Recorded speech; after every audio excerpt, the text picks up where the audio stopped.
I asked the hotel clerk to leave the divorce letter in the room. His hands trembled as he received the envelope, as if he knew it carried something heavier than just words.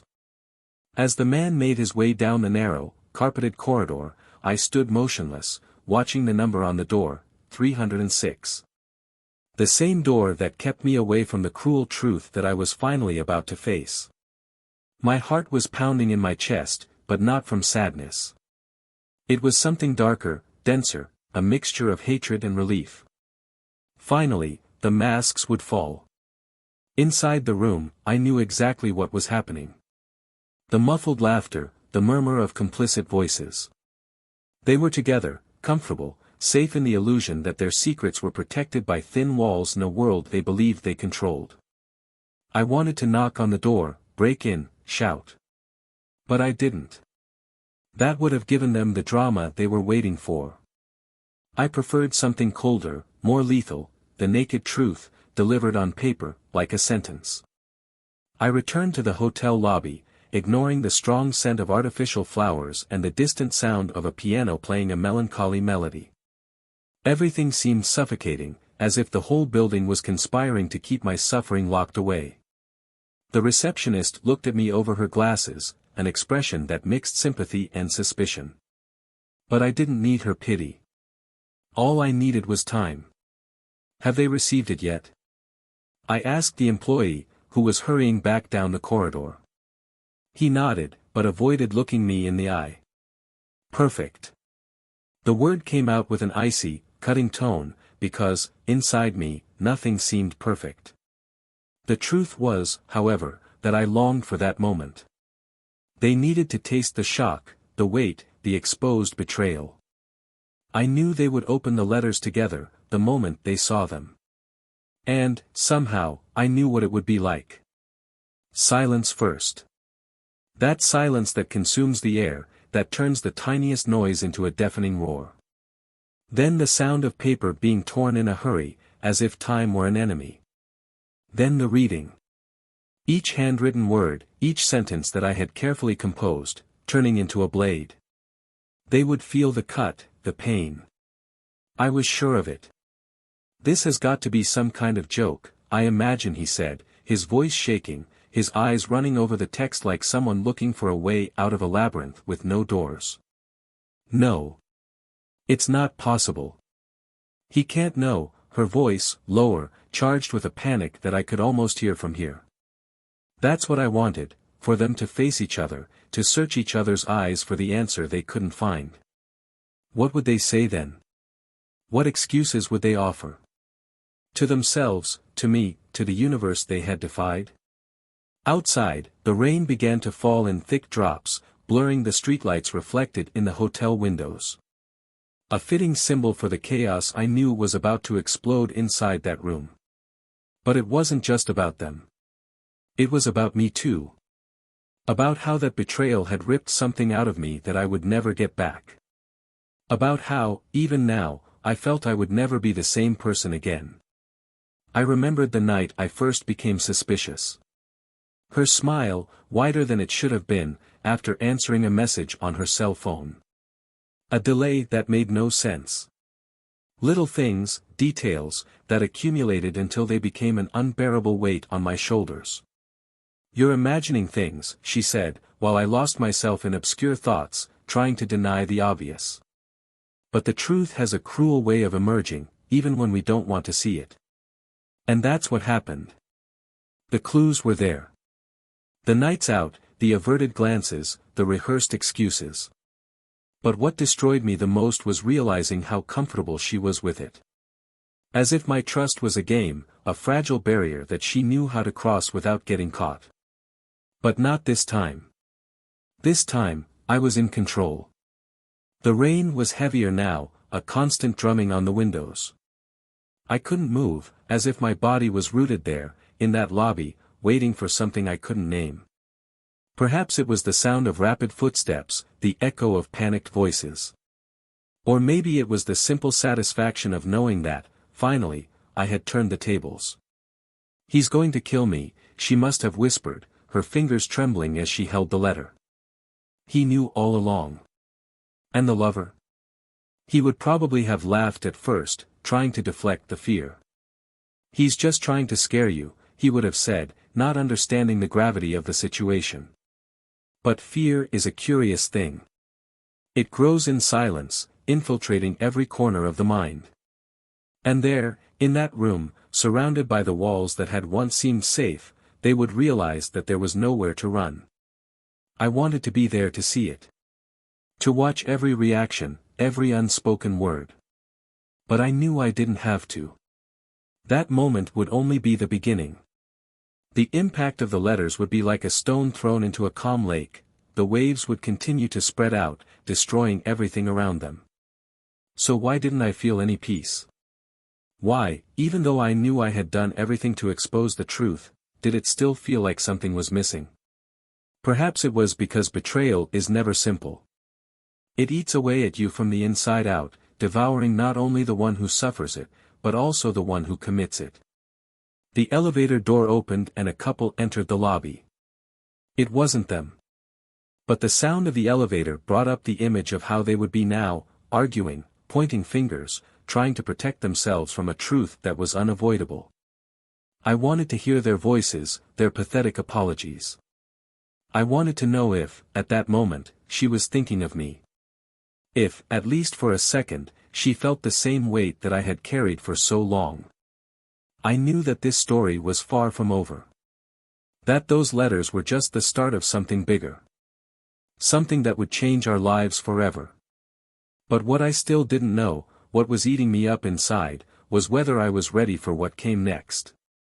To face the consequences of my own revenge. And then an unexpected doubt arose in my mind: what if, deep down, I still loved her? Welcome to the channel where we reveal the depths of choices and their consequences. Here, we never support or tolerate any kind of betrayal.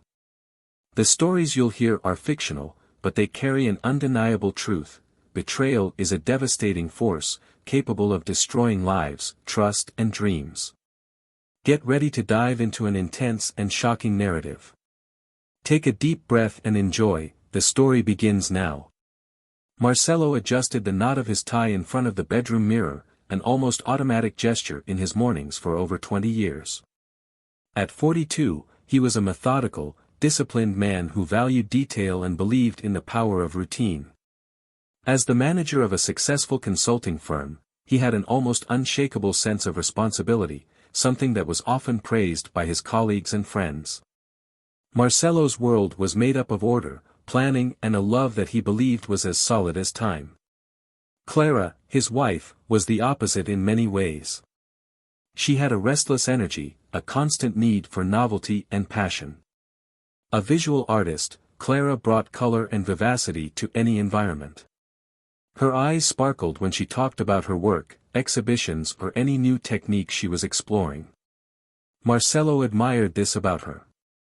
He admired the way she was able to transform a blank canvas into something full of life, emotion and meaning. Sometimes, though, he wondered if that free spirit didn't put him off a little. Their marriage was, in everyone's eyes, a success story. Friends considered them an example, a perfect combination of stability and creativity. Clara was the beating heart of the relationship, while Marcelo was the balance. They had built a life together in a spacious, well-decorated apartment, reflecting both Marcelo's pragmatism and Clara's artistic exuberance. The home was a reflection of what they believed to be the essence of their relationship: complementation. But behind the walls adorned with signed paintings and travel souvenirs, there were silences that began to cry out. Marcelo felt it in the small moments. When he came home from work early and found her distracted, looking out of the window with a distant expression. Or when, during conversations at the table, Clara seemed to lose the thread of the conversation, responding mechanically. Despite this, he refused to believe that anything was wrong. For him, it was just routine which, as in any long relationship, required a little more effort. Clara, on the other hand, was experiencing an internal storm that no one, not even Marcelo, seemed to notice.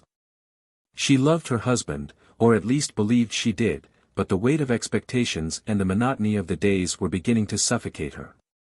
Marcelo was everything a woman could wish for, a good, hard-working, loyal man.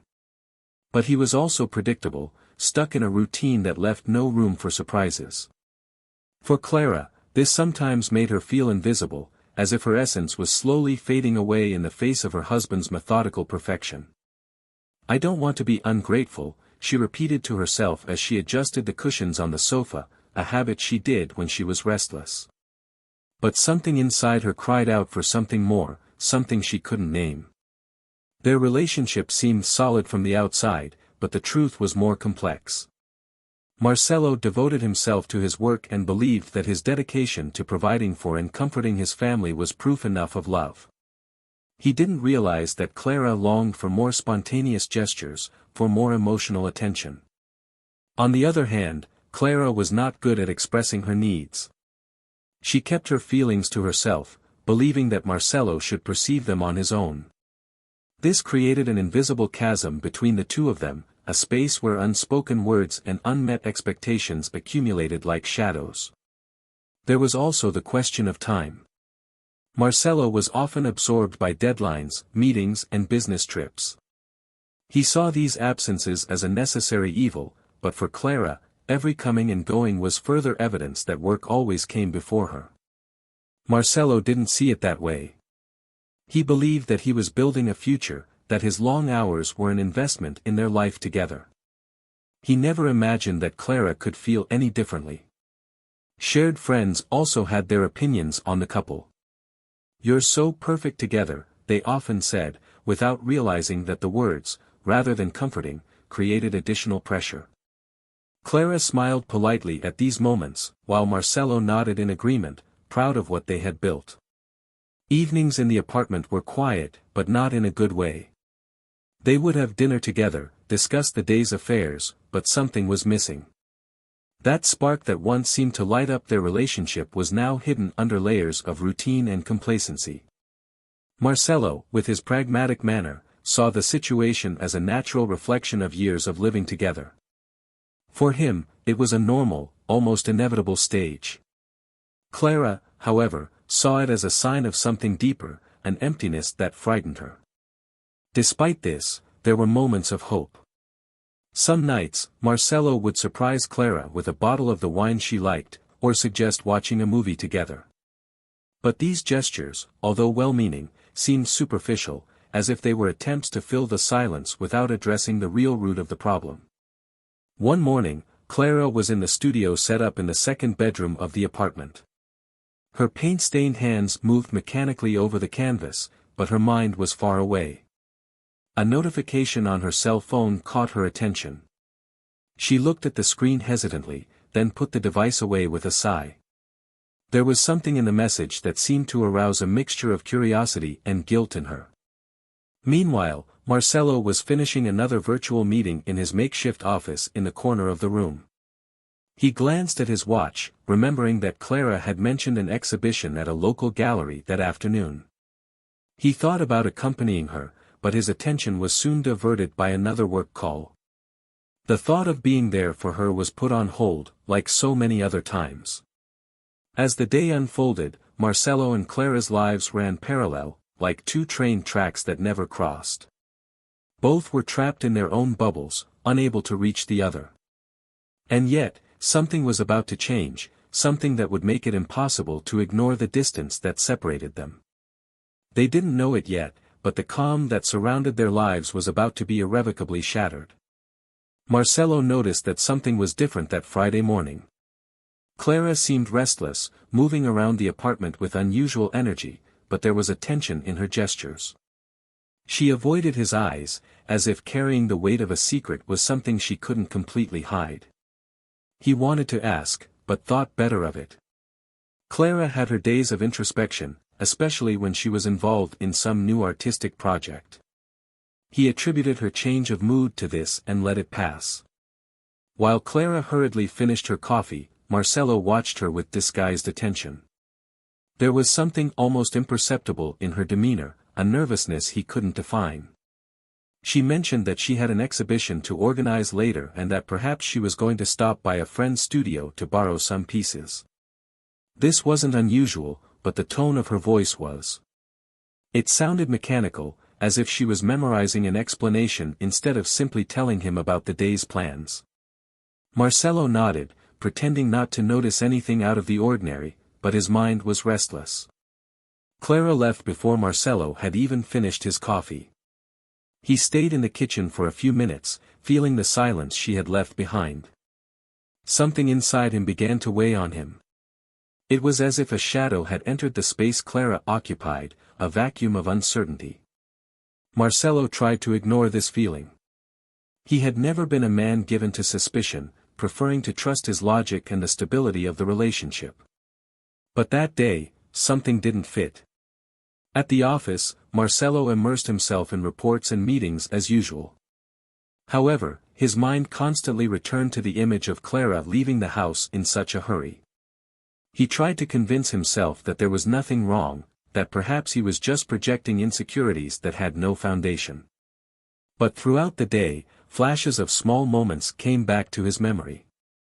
Those nights when Clara seemed distant, the times she went out to meet friends, without much enthusiasm for inviting him along, the messages on her cell phone that made her smile all by herself. Until then, he had dismissed all this as coincidence or part of her free personality. Now, every detail seemed to form a pattern. When Marcelo arrived home that evening, he found the apartment empty. Clara had left a message saying she would be busy until late at the gallery. He felt a twinge of discomfort when he read it, but again suppressed the feeling. He decided to use the evening to relax. He prepared a simple meal, opened a bottle of wine and put on a documentary. But nothing seemed to be enough to dispel the restlessness that was growing inside him. Then something caught his eye. Clara's cell phone was on the kitchen counter. It was unusual for her to go out without her phone, as she was always connected, especially because of the social networks she used to promote her work. Marcelo picked it up hesitantly. He knew that invading Clara's privacy would be crossing a line that he might not be able to undo. But at the same time, he felt that this was his only chance of understanding what was going on. The screen was locked. He took a deep breath, almost relieved that he wouldn't have to make such a difficult decision. But as he put his phone back on the counter, he noticed a notification on the screen, a message. "See you in the same place as always. Can't wait." The sender's name was a simple D, something he had never noticed before in Clara's contacts. The message was like a blow. Marcelo felt his heart racing, but not from anger, not yet. It was confusion, disbelief. He tried to justify it. Perhaps it was a close friend, someone with whom she was organizing something for the exhibition. But the phrase sounded too intimate, too personal. He pushed the thought away and tried to focus on the documentary, but now the words on the screen seemed to make no sense. He could only hear the voice of his own mind repeating the message, "See you in the same place as always." The next day, Clara was at home when Marcelo woke up. She was in her studio, mixing paints in an almost mesmerizing silence. He watched her for a few minutes without her noticing, trying to find some sign, some clue that would confirm or dispel his doubts. But Clara seemed the same as ever, at least on the surface. Over coffee, Marcelo asked her simple questions about the exhibition and how she had spent the previous day. Clara answered as naturally as ever, but something in her answers seemed calculated. He didn't confront her. Not yet. He decided he needed more than an ambiguous message to draw conclusions. Over the next few days, Marcelo began to notice more details. Clara received messages frequently, but seemed more careful when replying, often leaving the room to take calls. She was going out more than usual, always with plausible explanations, but the frequency of these outings was something he couldn't ignore. Gradually, Marcelo began to wonder if he really knew the woman he had spent so many years with. It was on a Wednesday night that everything changed. Marcelo, determined to find answers, told Clara that he had a late meeting at work. He knew that this would give him the opportunity to observe what she would do when she thought she was alone. As soon as Clara left the house, he followed her discreetly. His hands were sweating on the steering wheel, his chest tight with anxiety about what he might discover. He felt guilty for being suspicious, but something inside him told him that he needed to know. Clara drove to a hotel in the city center. Marcelo parked a safe distance away, watching as she entered without hesitation. He stood there for long minutes, debating with himself whether to follow or just walk away. But when he saw a man enter the same way, something inside him broke. He got out of the car and walked into the hotel, his heart beating like a drum in his ears. In the lobby, Marcelo watched Clara and the man enter the elevator together. He felt a surge of anger, but more than that, a deep pain that left him immobile. There was the confirmation he had feared, but had so far refused to believe. He didn't go upstairs. He didn't confront Clara at that moment. Instead, he went to reception and asked for an envelope to be delivered to her room. Inside was the divorce letter he had already prepared, as if he subconsciously knew he would need it. As he left the hotel, a mixture of emptiness and determination overtook him. He knew that this was only the beginning of something much bigger.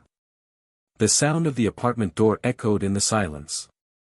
Clara entered, trying to appear calm, but the tension in her shoulders gave her away. She was carrying a bag that seemed heavier than it should have been. Her normally bright eyes were restless, avoiding the gaze of Marcelo, who was sitting on the sofa, motionless, waiting. "How was your day?" he asked, his voice controlled, but with a tone that carried something different, something Clara couldn't immediately identify. "It was productive," she replied, hurrying to put her bag away and avoid eye contact. "I had a long meeting at the gallery. I was exhausted, but I think we managed to organize everything." Marcelo was silent for a moment. He just watched.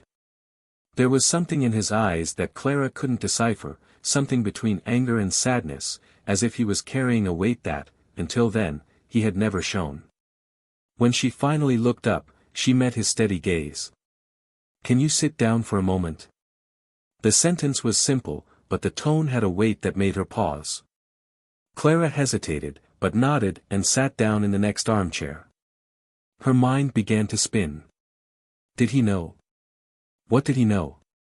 "I received some information today," he began, resting his elbows on his knees and staring at the floor, as if choosing the words was a painful process. "Something I never imagined I'd have to face." Clara felt her heart squeeze.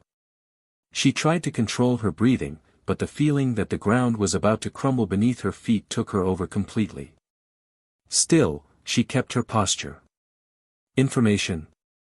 What kind of information?" she asked, trying to sound innocent, but her voice betrayed an almost imperceptible tremor. Marcelo looked up and stared at Clara. "Do you think I'm blind? That I haven't noticed the changes? The constant departures, the excuses that, deep down, made no sense?" "I don't know what you're talking about," Clara replied, her voice a little louder but shaky. "You're imagining things." Marcelo laughed, but it wasn't a humorous laugh. It was bitter, almost incredulous. "Imagining things," he repeated, shaking his head. He stood up and walked over to the table, picking up an envelope that was lying there, carefully folded. He held it for a moment before throwing it on the coffee table. "I wanted to believe it. That it was all my imagination. That I was seeing things that didn't exist." Clara looked at the envelope as if it were a weapon. "What's this?" "Open it," he said, crossing his arms. His voice was now firm, almost cold. "I think you already know what you're going to find." Clara hesitated before taking the envelope. Her hands were shaking as she unfolded the papers. When she saw the photos, her face went pale. The images were clear, she and another man entering the hotel, smiles and glances that couldn't be explained away as innocent. "Marcelo, I can explain," she began, her voice desperate, but he held up a hand, interrupting her. "Explain what?" "That it was a mistake. That it only happened once.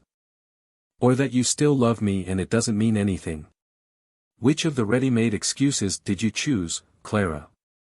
She started to cry, but the tears didn't seem to shake Marcelo. He remained still, looking at her with a mixture of pain and coldness. "I know I failed," she said between sobs. "I know I hurt you. But I swear I never wanted it to come to this. I was confused. Suffocated." "Suffocated," Marcelo repeated, as if the word tasted bitter. "Did you think the solution to your suffocation was to cheat? Is that how you chose to deal with it?" Clara tried to reach for his hand, but Marcelo pulled back.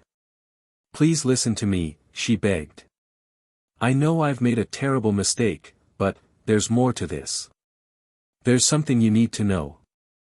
Marcelo narrowed his eyes. "More? As if that wasn't already enough." Clara took a deep breath, struggling to pull herself together. "It's about him. About the man you saw with me." "What about him?" asked Marcelo, his tone dry.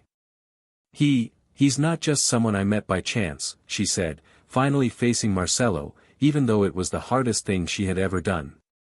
"He's part of my past. A past that I never had the courage to tell you about." Marcelo remained silent, waiting for her to continue. Clara swallowed before continuing.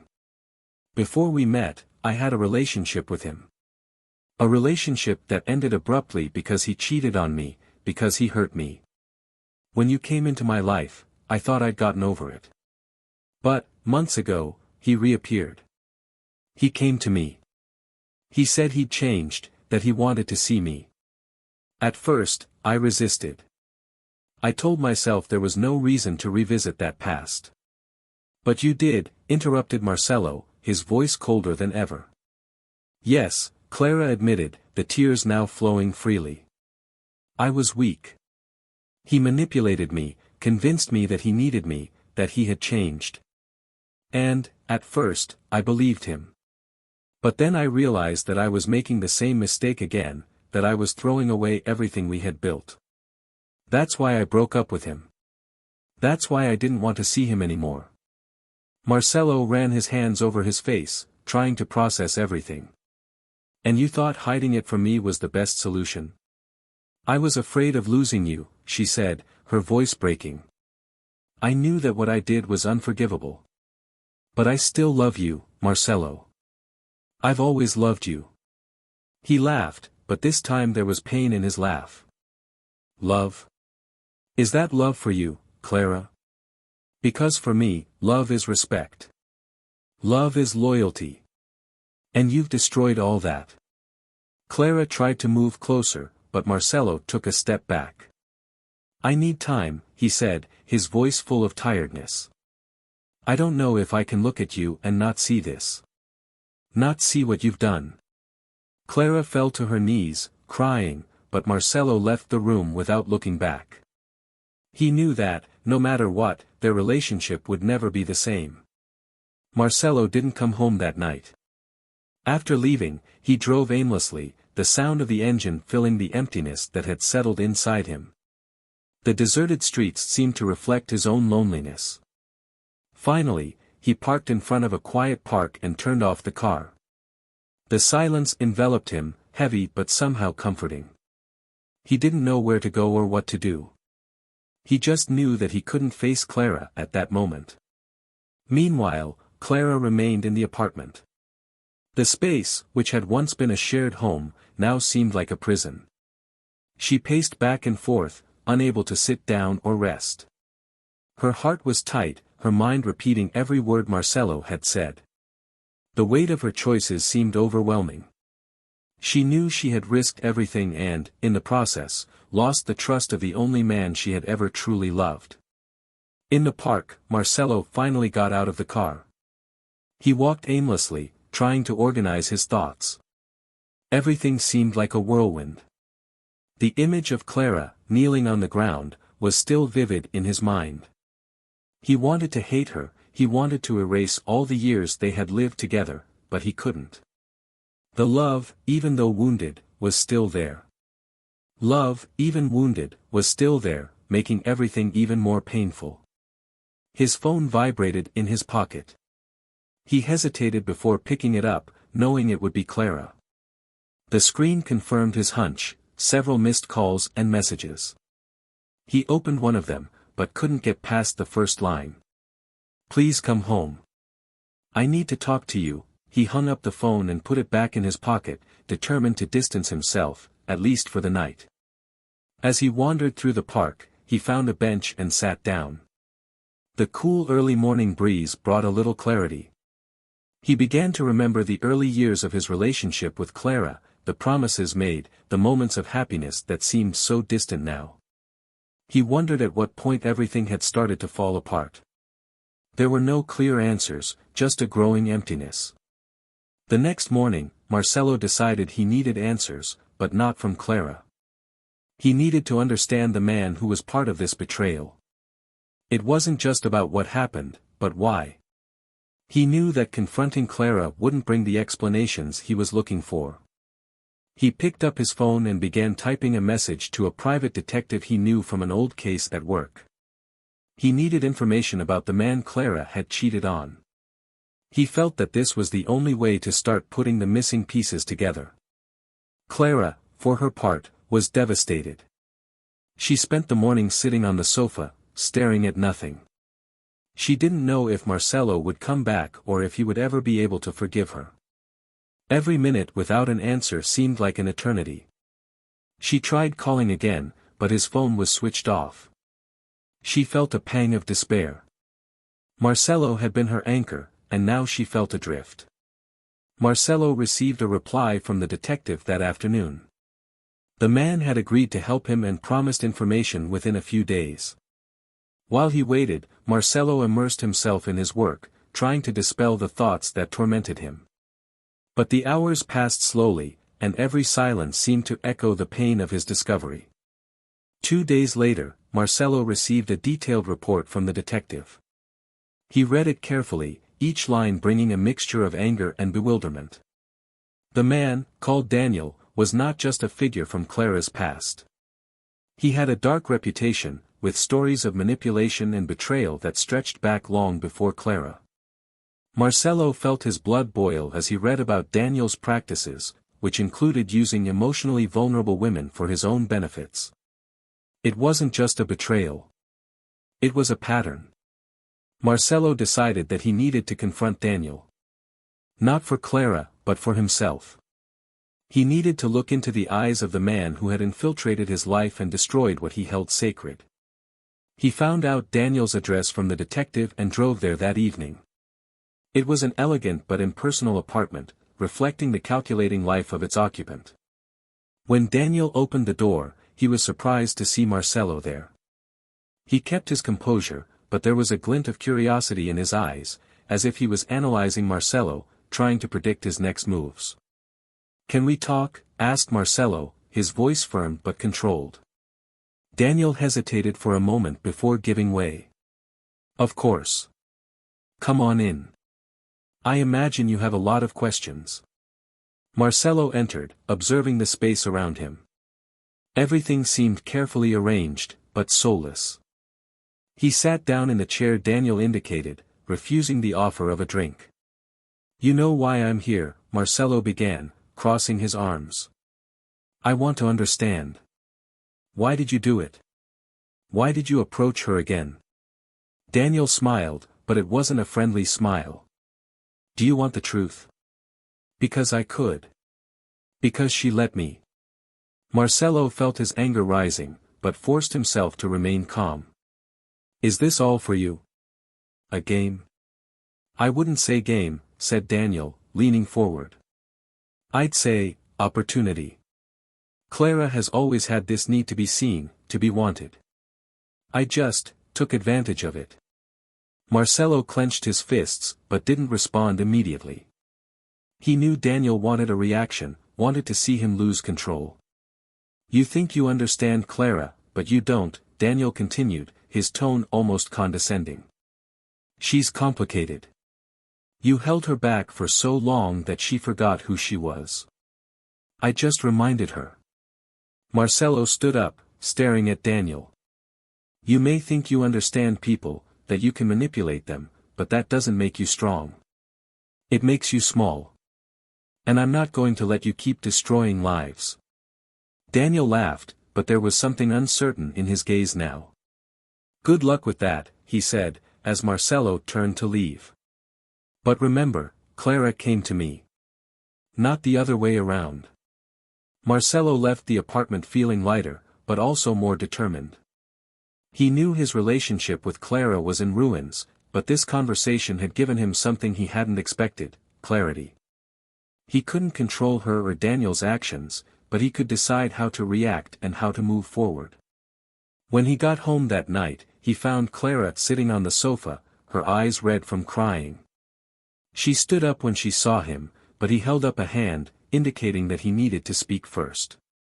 I went to talk to him, said Marcelo, his voice firm. I needed to understand what happened. And now I do. This isn't just about us. It's about choices you made that I can't change. Clara tried to move closer, but Marcelo took a step back. I need time, he said. Maybe a lot of time. But what I know now is that, regardless of where this takes us, I won't let this betrayal define me. Clara started to cry, but knew she had no more words to convince him. She just nodded, accepting that Marcelo needed the space she had never given him. Marcelo went to his room, closing the door behind him. For the first time in days, he felt like he could breathe. He didn't know what the future held, but he knew that the next step would be his, and his alone. In the days that followed, Marcelo plunged into a silent, cold routine. He spent more time away from home, either at work or wandering in places where he could find a moment of peace. His world seemed suspended, as if he was waiting for something to change on its own, even though he knew that this transformation depended on him alone. But how do you make a definitive decision when your heart and reason are constantly at war? Clara remained in the apartment, the space now seeming too large and empty to bear alone. She tried to find some kind of redemption in small gestures. She prepared dinners, left short notes on Marcelo's desk, trying to say what she didn't have the courage to say out loud. However, each attempt was met with a silence that spoke louder than any words. Marcelo read the notes, but didn't know what to do with them. He wasn't insensitive to Clara's regret, but he also didn't know if he could believe her sincerity. Every line he read seemed to carry the weight of betrayal, as if every word had been tainted by what she had done. Sometimes he thought about replying, but the pens and papers always ended up back in the drawer untouched. One evening, when he got home, he found Clara sitting on the sofa, looking at the window with a distant expression. When she noticed him, she got up immediately, as if she had been waiting for this moment all day. "Can we talk?" she asked, her voice low and cautious, like someone treading on thin ice. Marcelo hesitated, but nodded. He knew he couldn't avoid her forever. They sat on opposite sides of the room, the coffee table between them looking more like a barrier than a piece of furniture. "I know I don't have the right to ask for anything," Clara began, her eyes watering. "But I need to know, is there any chance we can fix this?" Marcelo took a deep breath, the weight of the question falling on him. "I don't know, Clara," he answered honestly. "I think about it every day. I try to understand what brought us here. I try to imagine a future where this doesn't destroy us, but it's hard. Very difficult." "I'd do anything," she said, holding her hands together as if trying to stop them from shaking. "I know I made a mistake. I know I hurt you in a way that may never be repaired. But I still love you. That's never changed." Marcelo laughed softly, but there was no humor in that sound. "Love, Clara? You call that love? Because, for me, love doesn't include secrets, lies, betrayal. How do you expect me to believe what you say now?" Clara lowered her head, letting the tears fall freely. "I don't expect you to forgive me immediately. But I want to fight for us. I want to prove that we still have something worth fighting for." "I don't know if I can," Marcelo replied, his voice heavy. "The truth is, every time I look at you, I remember what happened. What you did. And it eats me up inside." The silence that followed was almost unbearable. Clara tried to wipe away the tears, but they didn't seem to be stopping any time soon. Marcelo, for his part, seemed trapped in a dilemma that had no solution. He wanted to believe that it was possible to rebuild something, but the pain was still too strong.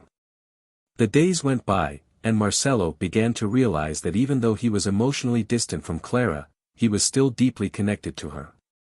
Small details of the routine that had previously gone unnoticed now seemed to shout out her emotional absence.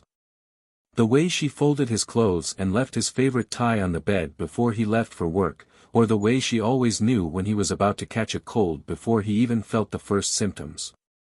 These memories were painful because, while they showed how much Clara was still a part of his life, they also reminded him of how much she had broken his trust. One Saturday, Marcelo decided to visit a longtime friend, someone who had always served as a kind of informal counselor. They sat in the backyard with a beer in their hands and the distant sound of children playing in the street. Marcelo told them everything, from the betrayal to the conversation with Daniel and the difficulty of dealing with Clara now. "Do you love her?" his friend asked bluntly. "I don't know anymore," Marcelo replied, looking at the ground. I think I still do. But it's as if that love is buried under so much pain and mistrust that I can't reach it." "Loving someone doesn't mean ignoring what they've done," said his friend, taking a sip of his beer. "But it also doesn't mean giving up at the first hurdle. What matters is what you want. Whether you want to try to get over it or whether you think it's not worth it anymore." Marcelo remained silent, letting the words echo in his mind. He knew that the decision had to come from him, but he still didn't know how he would find the clarity to make it. That same evening, on his way home, Marcelo found Clara in the kitchen. She was just finishing preparing dinner, but stopped when she saw him enter. There was something in her eyes that seemed different. Perhaps it was tiredness, perhaps it was a kind of resignation. "I don't expect you to trust me any time soon," she said, breaking the silence. "But I hope that, one day, you'll be able to remember me without feeling anger. Without feeling pain." "I want that too," Marcelo replied, surprising himself with the sincerity of his words. "But I don't know how we'll get there." Clara nodded, giving a small smile that didn't quite reach her eyes. "I know you need time. And I'm willing to wait. Because, despite everything, you're the love of my life. And I'm not going to give up on us without a fight." As she spoke, Marcelo felt something stir inside him. It wasn't forgiveness, not yet. But perhaps it was a thread of hope, a possibility that, with time, they could find a way forward. He didn't know if that would be enough, but for the first time in a long time, it felt like a start. Time passed, but not in the way Clara had hoped. Marcelo had decided to leave home, needing space to rebuild his own certainties away from the weight of the walls that now seemed suffocating. He found a small temporary apartment, a simple place where he could reconnect with himself and perhaps find some peace. Clara was left alone in the apartment they had once shared, the silence becoming a constant reminder of the choices she had made. Every corner seemed to carry memories of happy times and a slow disintegration that culminated in betrayal. She tried to fill her days with work, diving headfirst into new artistic projects, but nothing seemed to relieve the feeling of emptiness. Marcelo, on the other hand, was determined to start again. He knew he couldn't go on living in the past, but he also knew that carrying the hurt would get him nowhere. He started attending a support group, something he never imagined he would do, where he met people who, like him, were trying to deal with loss, betrayal and new beginnings. There, he met Gabriella, a psychologist who coordinated the group. She had a welcoming but direct manner and, for the first time in months, Marcelo felt he could talk without feeling judged. Gabriella wasn't just a good listener, she also knew how to challenge him to look inside himself. "What do you really want, Marcelo?" she asked in one of the sessions. "Do you want justice? Do you want revenge? Or do you want to find a way to move on?" The question stayed in his head for days. He realized that the answer wasn't as simple as he would have liked. He didn't want revenge, not anymore. But he also didn't know if he could forgive Clara completely. What he did know for sure was that he needed to allow himself to live again. Meanwhile, Clara was facing the consequences of her own mistakes in stark terms. Her work, once a source of fulfillment, now seemed an insufficient distraction. She tried to contact Marcello occasionally, sending messages that he rarely answered. Each brief reply was a glimmer of hope, but also a reminder of how far he had drifted. One day, Clara decided she needed to do something more. She made an appointment with a therapist, wanting to understand why she had allowed herself to get to the point of destroying something so precious. During the sessions, Clara began to revisit her past, her fears and insecurities that had often led her to seek validation in harmful ways. "I thought I was looking for something outside of myself," she admitted in one session. "But now I realize it was a void inside me that I didn't know how to fill."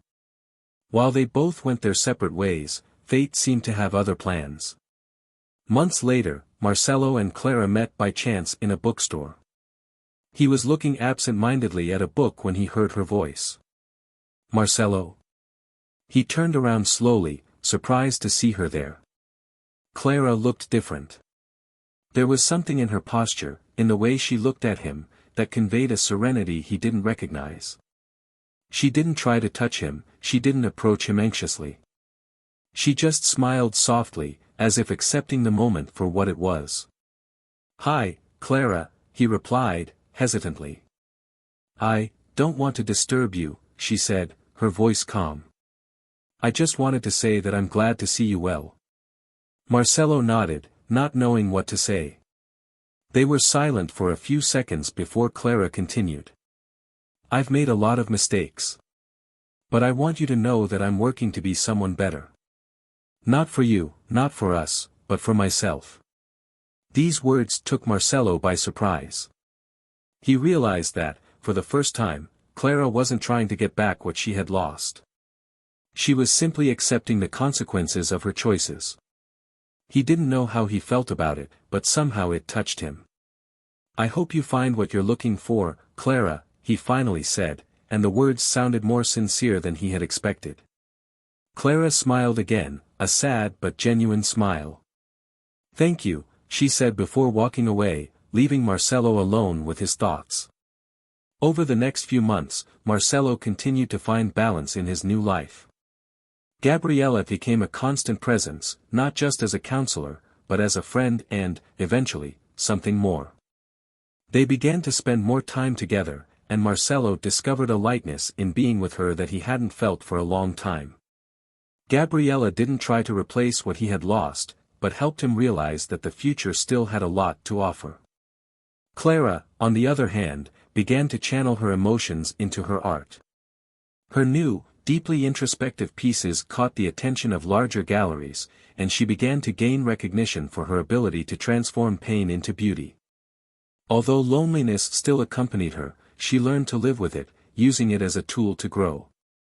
Fate, however, held one last moment of redemption. Years later, Marcello received an invitation to an exhibition from Clara, sent with a simple letter: "I want you to see what I've become, thanks to what I've learned." He hesitated, but decided to go. As he entered the gallery, he was greeted by a series of works that told a story, their story. Each piece represented a chapter of their relationship, from the moments of happiness to the pain of betrayal and, finally, a fresh start. Marcello found himself moved, not by the pain the works represented, but by the honesty with which Clara had transformed suffering into something meaningful. At the end of the exhibition, Clara approached him. "Thank you for coming," she said, her voice carrying a sincerity he had never heard before. Marcello smiled slightly. "Did you find what you were looking for, Clara?" She thought for a moment before answering. "I think so. And I hope you found it too." Marcello nodded. "Yes. I found it." They said goodbye there, without promises, without expectations, but with the peace they had both been looking for so long. Marcello returned to his life with Gabriella, now more sure of himself and his future. Clara continued her journey, finding purpose in her art and in her ability to face her own demons. This story is a powerful reminder of how choices shape our lives, for better or worse, and how growth can come from the most painful experiences. Let us know in the comments what you thought of this journey and share your opinion on the characters and their decisions. Don't forget to subscribe to the channel for more stories like this. Remember, here, we believe that loyalty is the foundation of any relationship, and betrayal is never the way. See you next time.